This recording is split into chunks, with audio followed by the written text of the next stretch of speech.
আসসালামু আলাইকুম। Hello and welcome. আজকের ভিডিওতে 18তম শিক্ষক নিবন্ধন পরীক্ষার প্রস্তুতি নিয়ে বিস্তারিত আলোচনা করব। আশা করছি পুরো ভিডিও জুড়ে আমার সাথে থাকবেন। চলুন তাহলে শুরু করা যাক। প্রথমে পরীক্ষার ধরন নিয়ে একটু কথা বলে নিই। 100 নম্বরের প্রিলিমিনারি বা বাছাই পরীক্ষা নেওয়া হয়, যেখানে শতকরা 40 নম্বর পেলেই আপনি পরবর্তী ধাপের জন্য মানে লিখিত পরীক্ষার জন্য উত্তীর্ণ হবেন। প্রিলিতে উত্তীর্ণ হওয়া পরীক্ষার্থীদের লিখিত পরীক্ষা নেওয়া হয় এবং লিখিত পরীক্ষায় নম্বরের ভিত্তিতে মৌখিক পরীক্ষায় সুযোগ দেওয়া হয়। প্রিলিমিনারি বা প্রাথমিক বাছাই পরীক্ষাতে যে বিষয়গুলো থাকে, এখানে 100 নম্বরের একটা পরীক্ষা হয়, 100টা এমসিকিউ থাকে এবং পরীক্ষার সময় থাকবে 1 ঘন্টা এবং মোট 4টি বিষয় থাকে: বাংলা, ইংরেজি, গণিত ও সাধারণ জ্ঞান। প্রত্যেকটি বিষয়ে 25টি করে মোট 100টি নোটভিত্তিক বা এমসিকিউ প্রশ্ন থাকবে। প্রত্যেকটি সঠিক উত্তরের জন্য আপনি 1 নম্বর করে পাবেন এবং প্রত্যেকটি ভুল উত্তরের জন্য 0.25 নম্বর কাটা যাবে, অর্থাৎ প্রতি 4টি ভুল উত্তরের জন্য আপনি 1 নম্বর হারাবেন।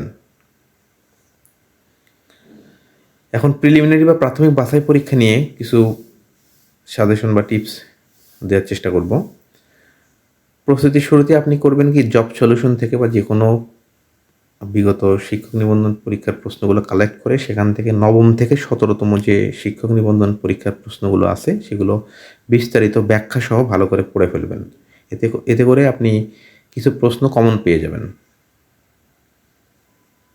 এরপরে 35 থেকে 45তম বিসিএস প্রিলিমিনারির বিগত প্রশ্নগুলো ভালোভাবে পড়ে নেবেন। চেষ্টা করবেন ব্যাখ্যা সহ দাগিয়ে দাগিয়ে পড়তে। এখান থেকে আপনি অনেক পরিমাণ প্রশ্ন সরাসরি কমন পেয়ে যাবেন। এরপরে যে প্রাইমারির যে বিগত সালের প্রশ্নগুলো আছে, প্রাথমিক বিদ্যালয়ের কোনো গাইড থেকে বা জব সলিউশন থেকে আপনি প্রাথমিক বিদ্যালয়ের বিগত প্রশ্নগুলো পড়ে নেবেন, সেখান থেকে আপনি কিছু কমন পাবেন। এবার আসা যাক বিষয়ভিত্তিক প্রস্তুতিতে। প্রথমেই বাংলা। এই বাংলার 25 নম্বরের জন্য আপনি কি পড়বেন? তো দেখা গেছে যে ব্যাকরণ থেকে সবচেয়ে বেশি প্রশ্ন আসে, এই জন্য ব্যাকরণের উপর আপনাকে বেশি জোর দিতে হবে। প্রথমে আপনি কি করবেন, নবম দশম শ্রেণীর যে বোর্ড ব্যাকরণ বইটা আছে সেখান থেকে সিলেবাসে উল্লেখিত টপিকগুলো ধরে ধরে সেখান থেকে আপনি উদাহরণসহ পড়া শুরু করবেন।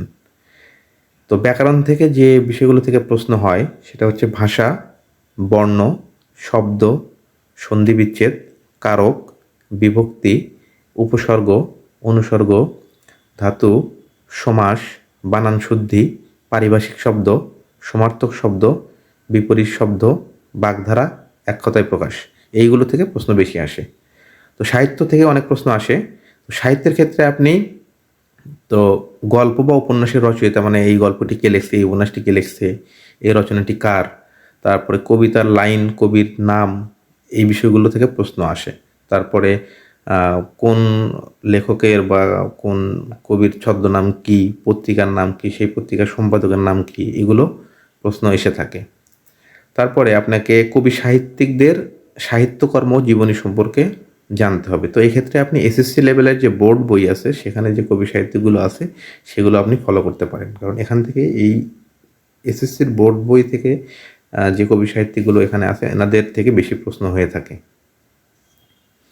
তো বাংলার জন্য যদি বিষয়ভিত্তিক বইয়ের কথা বলেন তাহলে আপনি অগ্রদূত বাংলা বইটি পড়তে পারেন। তো অবশ্যই সিলেবাস ধরে ধরে যে টপিকগুলো আছে সেখান থেকে আপনি অগ্রদূত বাংলা থেকে প্র্যাকটিস করতে পারেন।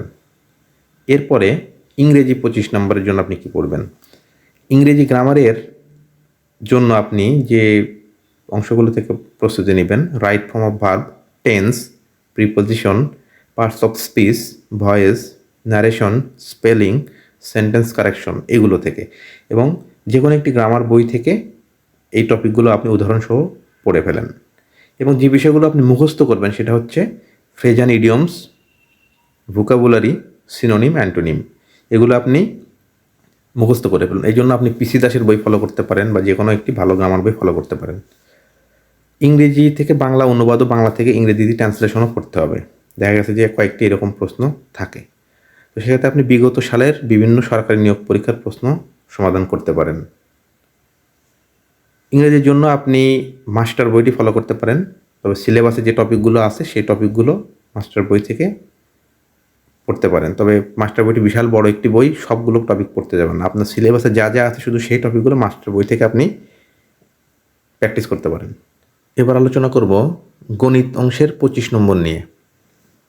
গণিত অংশে মার্কস তোলা তুলনামূলক সহজ এবং যদি আপনি রেগুলার গণিত প্র্যাকটিস করেন। এই জন্য আপনি প্রত্যেক দিন 2 থেকে 3 ঘন্টা সিলেবাস ধরে ধরে গণিতের টপিকগুলো প্র্যাকটিস করবেন। পাটিগণিতের পরিমাপ ও একক, ঐকিক নিয়ম, অনুপাত, শতকরা, সুদ কষা, লাভ ক্ষতি, ভগ্নাংশ থেকে প্রশ্ন আসে। বীজগণিতের সাধারণ সূত্রাবলী থেকে প্রশ্ন আসে। মুখে মুখে সূত্র প্রয়োগ করে সংক্ষেপে ফল বের করার জন্য প্র্যাকটিস করতে হবে আপনাকে, অর্থাৎ শর্টকাটে যেন আপনি ম্যাথগুলো রেজাল্ট বের করতে পারেন, সেটা পাটিগণিতে হোক আর বীজগণিতে হোক, আপনাকে সেই প্র্যাকটিসটা করতে হবে।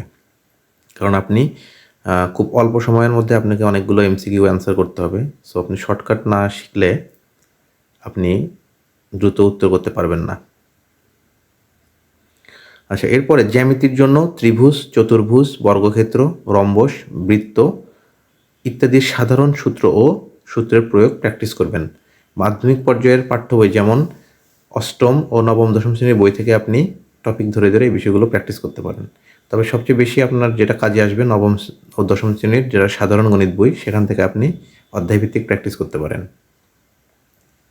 তো গণিতের জন্য যদি কোনো গাইড বই সাজেস্ট করতে চাই, তাহলে আমি বলবো যে আপনি খাইরুলস বেসিক ম্যাথ বইটি বা ম্যাথ আওয়ার বইটি থেকে সংশ্লিষ্ট টপিকগুলো প্র্যাকটিস করতে পারেন। এরপরে সাধারণ জ্ঞান। সাধারণ জ্ঞানের 25 নম্বরের জন্য আপনি কি করবেন? সাধারণ জ্ঞানের জন্য আপনি একটা জিনিস খেয়াল করবেন, যে প্রশ্নগুলো, বিগত প্রশ্নগুলো বিশ্লেষণ করেন, তাহলে দেখবেন যে এখান থেকে বাংলাদেশ বিষয়াবলী থেকে প্রশ্ন বেশি আসে এবং আন্তর্জাতিক বিষয়াবলী থেকে একটু প্রশ্ন তুলনামূলক কম আসে।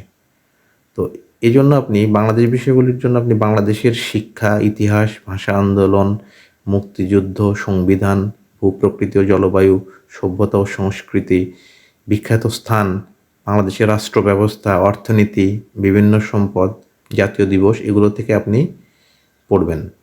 এবং আন্তর্জাতিক অংশের জন্য আপনি বিভিন্ন সংস্থা, দেশ, মুদ্রা, রাজধানী, দিবস, পুরস্কার ও সম্মাননা, খেলাধুলা ইত্যাদি এই অংশগুলো বেশি পড়বেন।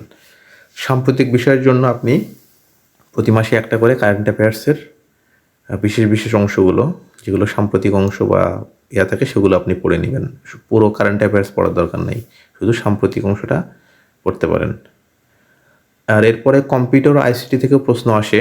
আপনি কম্পিউটার ও আইসিটির বেসিকগুলো ভালো করে পড়বেন, বিগত প্রশ্নগুলো একটু ভালো করে দেখবেন।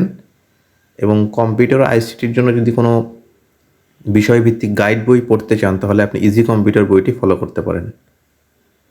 এরপরে বিজ্ঞান, আইসিটির জন্য এবং কম্পিউটার এই অংশের জন্য আপনি 2015 সাল থেকে 2023 সাল, এই যে বিগত সালের কোশ্চেনগুলো আছে, এখান থেকে আপনি বিগত কোশ্চেনগুলো যদি ভালো করে পড়েন, তাহলে আপনি এখান থেকে বেশ কিছু প্রশ্ন কমন পাবেন। সাধারণ জ্ঞান অংশের জন্য আপনি MP3 বাংলাদেশ ও MP3 আন্তর্জাতিক বইটি পড়তে পারেন। তো আপনি যদি অন্য প্রকাশনীর বই পড়েন তাতেও সমস্যা নেই, তবে MP3 বাংলাদেশ বিষয়াবলী ও MP3 আন্তর্জাতিক বিষয়াবলী বইটি আপনি দেখতে পারেন। বই দুটি খারাপ না, ভালোই। সর্বোপরি নিজের উপরে কনফিডেন্স রাখুন, নিয়মিত পড়াশোনা করুন। ইনশাল্লাহ পরবর্তীতে অন্য কোনো ভিডিওতে লিখিত প্রস্তুতি নিয়ে আলোচনা করব। চাকরির অন্যান্য প্রস্তুতির জন্য আমার চ্যানেলটি ভিজিট করুন এবং আমার চ্যানেলের প্লেলিস্ট ধরে ধরে আপনি কোন বিষয়ের প্রস্তুতি নিতে চাচ্ছেন সেখানে অনেক ভিডিও পাবেন। আশা করি সেগুলো থেকে আপনি উপকৃত হবেন। সবাইকে ধন্যবাদ জানাচ্ছি। আসসালামু আলাইকুম।